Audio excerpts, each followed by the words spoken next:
লেখিকা সঞ্চারী চক্রবর্তীর বাক্য রচনা। ঋষির গার্জেন কল হয়েছে।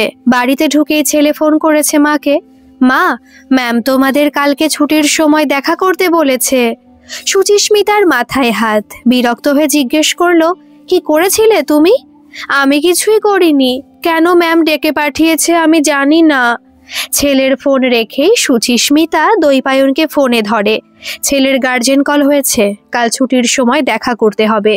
আমার পক্ষে কাল অফিস কামাই করা একদম সম্ভব না, তুমি যাও। দৈপায়ন তেলে বেগুনে জ্বলে ওঠে, বলে, অসম্ভব ব্যাপার। কালকে আমার পরপর 3-4টে মিটিং আছে। এক মুহূর্তের জন্য আমি বেরোতে পারবো না। তুমি যেভাবে পারো ম্যানেজ করে নাও। সব দায়িত্ব শুধু একা আমার, তাই না? তুমি গায়ে হাওয়া লাগিয়ে ঘুরে বেড়াবে? আমি একটা কনফারেন্সে ঢুকতে যাচ্ছি, এখন আমার মাথাটা গরম করে দিও না। কট করে ফোনটা কেটে দেয় দৈপায়ন। অফিসের ওয়াশরুমে ঢুকে ঘাড়ে মাথায় জল দেয় সুচিস্মিতা। মাথাটা প্রচণ্ড গরম হয়ে গেছে, হয়তো বিপিটাও বেড়েছে। কদিন ধরেই রাতে একদম ঘুম হচ্ছে না। দৈপায়নকে জড়িয়ে ওর সেক্রেটারি মালিনীর সাথে চলতে থাকা রসালো গসিপগুলো শোনার পর থেকেই ওর মাথাটা সবসময় গরম হয়ে থাকছে। ঘটনার সূত্রপাত হয়েছে সপ্তাহখানেক আগে। দৈপায়নদের অফিসের ক্লাব থেকে একটা পিকনিকের আয়োজন করা হয়েছিল। প্রতিবারই এমনটা করা হয়। সকাল 7টা নাগাদ ছেলেকে নিয়ে দৈপায়নের সাথে একটা বড় ভলভো বাসে 3 জনে উঠে বসেছিল। সবার সঙ্গে কথা বলতে বলতে অন্তাক্ষরী খেলতে খেলতে পৌঁছেও গেছিল টাকিতে। তনুময়দার বউ এবং মৃণালদার বউকে অনেকক্ষণ ধরে নিজেদের মধ্যে গুজগুজ করতে দেখছিল। জলখাবার খাওয়ার পর ওদের সঙ্গে আরও 2-4 জন যুক্ত হলো। সুচিস্মিতা চিরকালই কোনো পিএনপিসি বা গসিপের মধ্যে থাকাটা পছন্দ করে না। ও বরং ছোটদের সঙ্গে দল পাকিয়ে ব্যাডমিন্টন খেলায় মেতেছিল। ওপাশে দৈপায়নরা তখন ক্রিকেট খেলছে। জোরে গান বাজছে লাউড স্পিকারে। কয়েকজন সেই গানের তালে কোমর দোলাচ্ছে। চারপাশটা দেখে মনটা খুব ভালো হয়ে উঠছিল ওর। দৈপায়নের সেক্রেটারি মালিনী রান্নার তদারকিতে ছিল।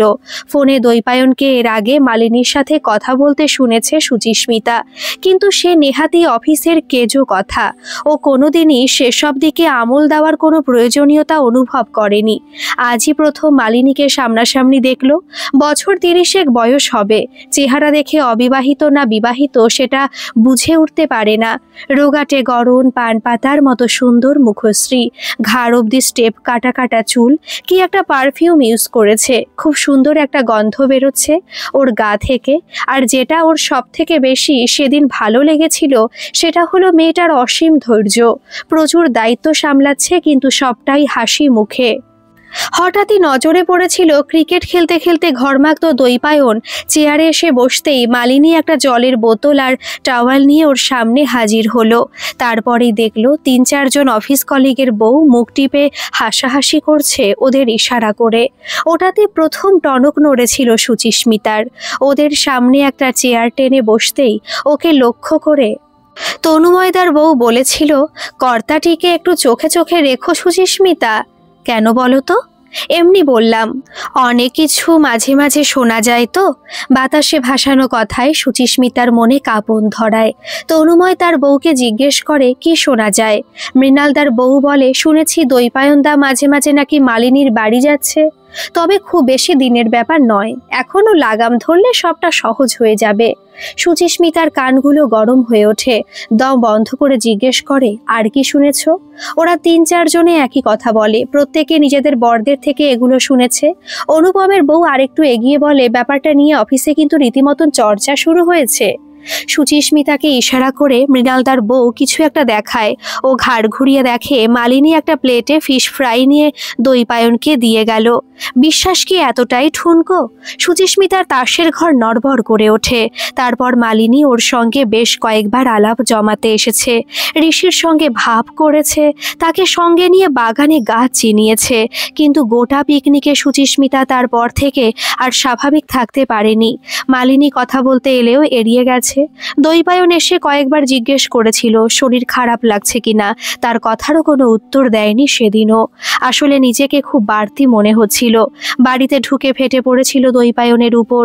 লম্পট চরিত্রহীন লোক একটা, অফিসের কাজের দোহাই দিয়ে তুমি সেক্রেটারির সাথে রাসলীলা করছো? দৈপায়ন হতভম্ব হয়ে জিজ্ঞেস করেছিল, এই রকম ভাবতে পারলে তুমি? তুমি করতে পারো আর আমি ভাবতেও পারি না? গোটা অফিস জানে তোমার আর মালিনীর রাসলীলার কথা। আমি বোকা, তোমাকে এত বছর অন্ধের মতো বিশ্বাস করে গেছি। তোমার মতো চরিত্রহীন মানুষের সাথে এক ছাদের তলায় থাকতে আমার ঘেন্না করে। দৈপায়ন আঙুল তুলে দেখিয়েছিল বারান্দার পাশে পর্দার আড়ালে ঋষি ঠকঠক করে কাঁপছে, চোখে ভয় আর অবিশ্বাস। ওর বাবা মা এভাবে ঝগড়া করতে পারে? আর মাই বা মালিনী আন্টি সম্পর্কে এরকম বলছে কেন? মালিনী আন্টিকে তো বেশ ভালো মানুষই মনে হলো ওর। ওর সঙ্গে খেলেছে, মাছের কাঁটা বেছে দিয়েছে, বাগানে গাছ চিনিয়েছে। বড়দের এই ব্যাপারটাই ঋষির মাথায় ঢোকে না। কিসে এদের রাগ হয় আর কিসে এদের আনন্দ হয়, ঋষির বোঝার এখতিয়ারের বাইরে বেরিয়ে যায় ব্যবহারগুলো। ছেলেকে পর্দার আড়াল থেকে টেনে নিয়ে এসে সুচিস্মিতা বিছানায় জোর করে শুইয়ে দেয়। তারপর দৈপায়নের বালিশ আর কোল বালিশটা ওর স্টাডি রুমে ফেলে দিয়ে আসে। সেই থেকে গত 5 দিন মা আর ছেলে এক ঘরে আর দৈপায়ন আলাদা ঘরে থাকছে। ঘুম ভেঙে গেলে অনেক রাতে সুচিস্মিতা শুনেছে দৈপায়নের ঘর থেকে ফিসফিসিয়ে ফোনে কথা বলার আওয়াজ আসছে। সুচিস্মিতা ওর বাবা মাকে কিছুটা জানিয়েছে, তবে কোনো লাভ হয়নি। ওর বাবা তো মানতেই চান না যে দৈপায়ন এমন কোনো কাজ করতে পারে। বিরক্ত হয়ে বাবা মাকে ফোন করাটাও এখন অনেক কম করে দিয়েছে। শাশুড়ি এখন বড় ছেলের বাড়িতে আছেন। ভগবানকে ধন্যবাদ জানায় সুচিস্মিতা, এই বুড়ো বয়সে মানুষটাকে অন্তত ছেলের কেচ্ছা কাহিনী নিয়ে ছেলে ছেলে বউয়ের ঝগড়া সেদিন সামনাসামনি দেখতে হয়নি। পরশু দিনই ফিরে আসবেন বাড়িতে। সুচিস্মিতা মনে মনে ভেবেই রেখেছিল শ্বশুর শাশুড়ি আসলে ব্যাপারটা নিয়ে ওনাদের মুখোমুখি বসবেও। নিজের সঙ্গে এত বড় একটা অন্যায় কিছুতেই মেনে নেবে না। তবে মৃণালদার বউ, অনুপমের বউ বা তনুময়দার বউ এখন নিয়ম করে 3 বেলা খোঁজ খবর নেয় ওর। বলেই রেখেছে তেমন কোনো কিছু শুনলেই ওকে জানিয়ে দেবে। এমনিতেই সুচিস্মিতার এইবারে প্রমোশনটা হওয়ার পর অফিসে কাজের চাপ খুবই বেড়ে গেছে। তার মধ্যে বাড়িতেই অশান্তির জন্য রাতে ঘুমই আসছে না। 3-4 রাত ঘুম না হওয়ার জন্য প্রেশারটাও বেড়েছে। ঘাড় মাথা প্রায় সময় দপদপ করছে। তার মধ্যে ঋষির কি বদমাইশি করার জন্য স্কুল থেকে গার্জিয়ান কল হলো। কি করে যে সামলাবে ভেবে পায় না সুচিস্মিতা। সেদিনের ঘটনার পর থেকে দৈপায়ন 2-1 বার চেষ্টা করেছে সুচিস্মিতার সঙ্গে কথা বলার জন্য, কিন্তু আলোচনা শুরু হওয়ার আগেই যেখানে সিদ্ধান্ত নেওয়া হয়ে যায় সেখানে কথাবার্তা কি আর এগোনো যায়? যথারীতি দৈপায়ন যতবারই কথা শুরু করতে গেছে সেই কথার আলোচনায় থেমে থাকেনি। ওটা চিৎকার চেঁচামেচি গালিগালা, যেমনকি একদিন তো প্রায় হাতাহাতির পর্যায়ে নেমে গেছিল। মাথা গরম হয়ে গেলে সুচিস্মিতার আর হিতাহিত জ্ঞান থাকে না। আর প্রতিবারই নিজেদের গোলমালের মাঝে যে জিনিসটা ওরা কেউ খেয়াল করেনি সেটা হলো ঋষি অশান্তিতে দিশেহারা হয়ে বাথরুমে গিয়ে লুকোচ্ছে। তারপর যখন 2 পক্ষ ক্লান্ত হয়ে থেমেছে, বাচ্চাটা বাথরুম থেকে বেরিয়ে এসে চুপচাপ গায়ে কম্বল চাপা দিয়ে কোলবালিশটা জড়িয়ে চোখ টিপে শুয়ে পড়েছে। আজকাল বাবা বাড়িতে আসলে ঋষির ভয় লাগে, এক্ষুনি বুঝি মা আর বাবার ফাইটিং শুরু হয়ে যাবে। অফিসের বসকে কোনো মতে ম্যানেজ করে বেলা 1টা নাগাদ অফিস থেকে বেরোলো সুচিস্মিতা। একটা ক্যাব বুক করে নিলে ঘণ্টাখানেকের মধ্যে ঋষির স্কুলে পৌঁছে যেতে পারবে। স্কুলে পৌঁছে নিচের হল ঘরে ঋষির ক্লাস টিচার সুনয়না ম্যামের জন্য অপেক্ষা করছিল। হঠাৎ শোনে ঋষি চেঁচিয়ে বলছে, মা দেখো বাবাও এসে গেছে। আরও একবার বিরক্ত হয়ে ওঠে সুচিস্মিতা। এই কথাটা যদি আগে বলতো তাহলে আজকে ওর অফিস থেকে বের হতে হতো না। সুনয়না ম্যামকে আসতে দেখে মনের ভাব গোপন করে ধৈর্য ধরে চুপ করে বসে থাকেও। ক্লাস টিচার এসে ঋষির বাংলা খাতাটা ওদের সামনে খুলে দেখান। বিস্ফারিত চোখে ঋষির মা বাবা দুজনে দেখে বাবা দিয়ে ঋষি বাক্য রচনা করেছে, আমার বাবা একটি লম্পট। রাসলীলা দিয়ে বাক্য রচনা করতে দেওয়া হয়েছিল, সেখানে লিখে রেখেছে বাবা আর মালিনী আন্টি রাসলীলা করে। মারামারি দিয়ে লিখেছে বাবা আর মা রোজ রাতে মারামারি করে। অপমানে লজ্জায় সুচিস্মিতা মাথা নিচু করে বসে থাকে। ম্যাম ওদের দিকে তাকিয়ে বলেন, দেখুন আপনাদের ব্যক্তিগত সমস্যার কথা আমি জানতেও চাই না, কিন্তু দুজন আধুনিক মনস্ক শিক্ষিত মানুষ হয়ে বাচ্চাটার সামনে এই সমস্ত কথা আপনারা দিনের পর দিন বলছেন কি করে? আমি এই বাক্য রচনাগুলো কেটে ওকে শূন্য বসিয়ে ব্যাপারটার ইতি ওখানেই করে দিতে পারতাম, কিন্তু টিচার হয়ে শুধু লেখাপড়া করানো ছাড়াও আমার কিছু নৈতিক দায়িত্ব থাকে। তার জন্যই আমি আপনাদের আজকে এখানে ডেকে আনতে বাধ্য হলাম। নিজেরা যাই করুন না কেন, বাচ্চার মেন্টাল হেলথে প্রভাব পড়ে এমন আচরণ প্লিজ ওর সামনে করবেন না। ঋষি খুব নরম মনের মিষ্টি একটা ছেলে। আপনাদের এই আচরণ কথাবার্তা ওর মনের ওপর বিশাল প্রভাব ফেলছে। ও স্কুলে এসে এর মধ্যে একদিন ঘুমিয়ে পড়েছে, ক্লাসে মন দিতে পারছে না, সব সময় মন মরা হয়ে থাকছে। আমার মনে হয় বিষয়টা নিয়ে আপনাদের নিজেদের মধ্যে একটু আলোচনায় বসা উচিত। ওখান থেকে বেরিয়ে গম্ভীর মুখে দৈপায়ন অফিসের দিকে বেরিয়ে গেল। সুচিস্মিতা ঋষিকে বাড়িতে পৌঁছে অফিসের দিকে রওনা দিল। মনে মনে ভেবে রেখেছে আজ ফিরে এসে ছেলের সাথে ভালো করে কথা বলতে হবে। ছেলে যদি এই ধরনের কথা বাইরে বলে বেড়াতে থাকে তাহলে ওদের সকলের পক্ষে সেটা খুব মর্যাদাহানিকর ব্যাপার। যদিও দৈপায়নকে দেখলেই এখন ওর গা পিত্তি জ্বলে যায়, তবু রাতে খাওয়া দাওয়াটা তাড়াতাড়ি শেষ করে তিনজনে একসাথে ড্রয়িং রুমে বসলো। দৈপায়ন বলল, তুমি বাংলা খাতায় আমার সম্পর্কে ওই রকম আজে বাজে কথা লিখলে কেন? মাই তো সেদিন বলল তুমি একটা লম্পট। আমি সেটাই লিখেছি, তবে পুরোটা লিখতে পারিনি, স্পেলিং মিস্টেক হয়ে গেছে। ড্রয়িং বইতে একটা ডোরেমনকে রং করতে করতে ঋষি অম্লান বদনে কথাগুলো বলে। দৈপায়ন সুচিস্মিতার দিকে কড়া চোখে তাকিয়ে বলে, আজে বাজে কথা মুখে লেগেই থাকে, তার জন্য ছেলেটার এই রকম অধপতন হয়েছে। সুচিস্মিতাও ছেড়ে দেওয়ার পাত্রী নয়, বলে তুমি মালিনীর সাথে ওই আজে বাজে কাজগুলো যদি না করতে আমায় এই কথাগুলো বলতে হতো না। রং করা ছেড়ে ঋষি এবার বাবা মার মাঝখানে এসে দাঁড়ায়। একটা বুড়ো মানুষকে ওষুধ কিনে দেওয়া কি খারাপ কাজ মা? হঠাৎ ছেলের এই রকম প্রশ্নে সুচিস্মিতা থমকে যায়, বলে না, এটা তো ভালো কাজ। বাবা তো মালিনী আন্টির বাবাকে ওষুধই কিনে দিয়েছিল, তাহলে তুমি খারাপ কাজ বলছো কেন? কিসের ওষুধ? বাবা তো মালিনী আন্টির বাবার ফেভারিট স্টুডেন্ট, আমায় মালিনী আন্টি বলেছে। সুচিস্মিতার সবকিছু গুলিয়ে যেতে থাকে। দৈপায়নের দিকে তাকিয়ে জিজ্ঞেস করে, কি বলছে ঋষি এগুলো?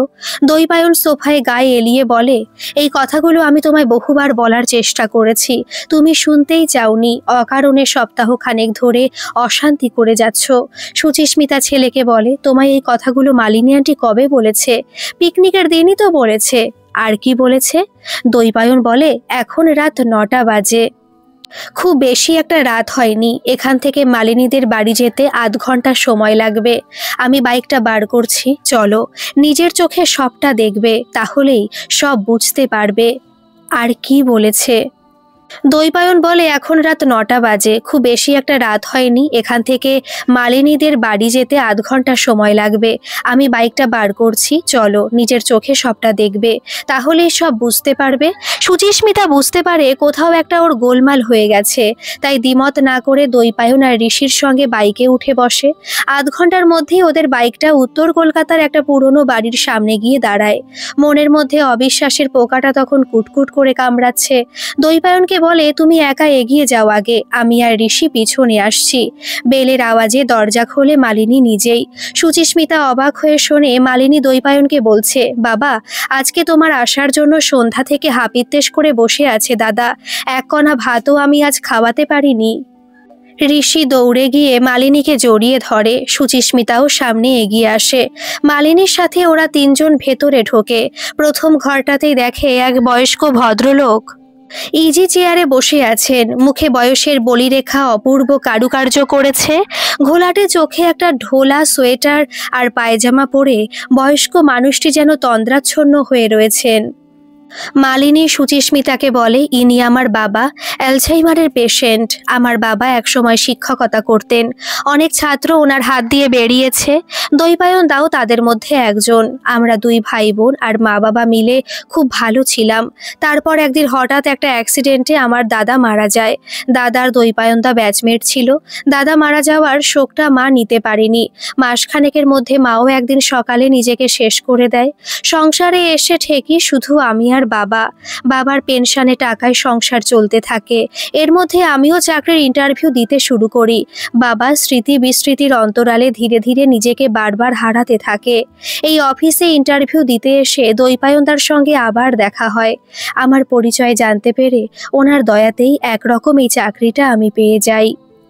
তারপর একদিন অফিসে থাকাকালীন আমার বাড়ি থেকে ফোন আসে। যে মহিলার তত্ত্বাবধানে বাবাকে রেখে আমি অফিসে আসতাম, উনি জানান বাবা বাড়ি থেকে বেরিয়ে গিয়েছিল, গলির মোড়ে হোঁচট খেয়ে পড়ে মাথা ফাটিয়েছে। সেদিন প্রথম দাদা আমার সঙ্গে আমাদের বাড়িতে আসেন। খুব অদ্ভুতভাবে সেই আঘাত পাওয়ার পর থেকে বাবা আমাকে আর চিনতে পারে না, আর একই সঙ্গে দৈপায়ন তাকে আমার দাদা বলে ভুল করতে থাকে। ওদের দুজনের চেহারায়ও কিছুটা মিল আছে। রাত বিরেতে ছেলের সাথে কথা বলবে বলে বায়না শুরু করলে আমি বাধ্য হয়ে কতদিন গভীর রাতে দাদাকে ফোন করেছি। ওদের কথাবার্তার মাঝখানে বয়স্ক ভদ্রলোকটি চোখ মেলে তাকালেন। অসুস্থ নড়বড়ে শরীরটা নিয়ে ইজি চেয়ার থেকে ওঠার চেষ্টা করে আবার ধপ করে বসে পড়লেন।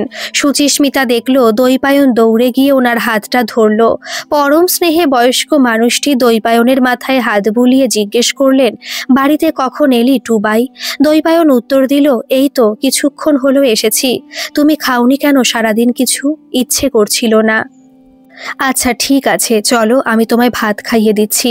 এক বয়স্ক মহিলা একটা বাটি করে অল্প একটু ঝোল ভাত মেখে নিয়ে এসে দৈপায়নের হাতে বাটিটা তুলে দিল।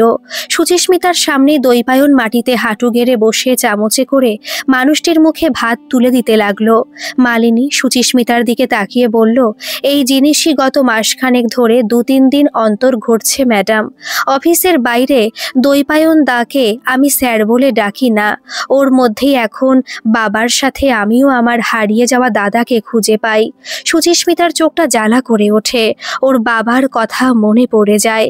এই গত পরশুদিনও বাবা ওকে বোঝাতে গিয়ে বলেছিল, কারোর ওপর মাথা গরম করে চিৎকার করার আগে শুধু তাকে একটিবার আত্মপক্ষ সমর্থনের সুযোগ দেওয়া উচিত। কলিগদের বউদের কথায় বিভ্রান্ত হয়ে কেন যে ও এতদিন দৈপায়নের কথা শুনতেই চায়নি। দু চোখ ভর্তি জল নিয়ে সুচিস্মিতা মালিনীর কাঁধে হাত রেখে বলল, ম্যাডাম নয়, বৌদি বলেই ডেকো।